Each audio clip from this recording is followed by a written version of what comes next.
ស្នេហាយើងទៅមុខមិនដល់ខំដើររហូតដើរដល់ផ្លូវតងខំព្យាយាមដែរនៅតែគ្មានលទ្ធផលដើរទៅជន់តែផ្លូវឈឺចាំ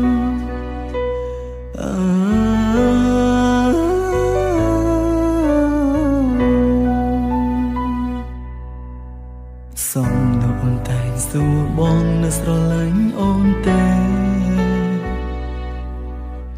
ខំពីសំណួរមាសមើលទាំងទ្រង់ឈឺផ្សាចិត្តនៅតែស្រឡាញ់តែផ្លូវពោលពេញទៅដោយបញ្ហាទៅយ៉ាងណាក៏ពួកយើងទៅមិនដល់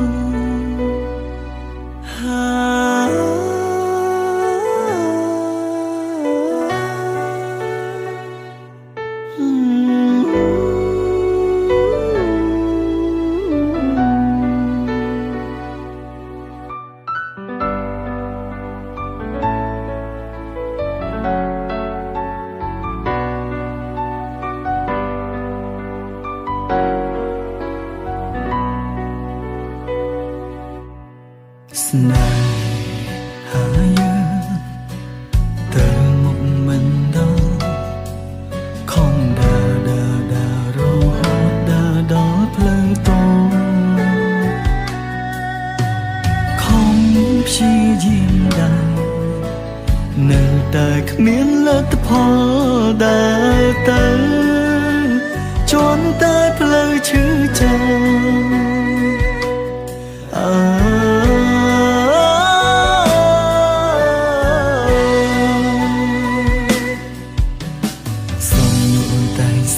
បងនៅស្រឡាញ់អូនទេ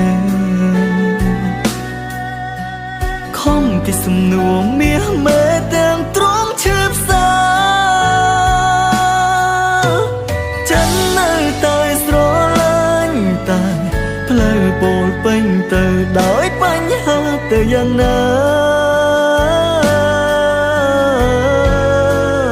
ក៏ពួកយើងទៅមិនដល់ស្នេហាយើងទៅមុខមិនដល់គ្មានផ្លូវ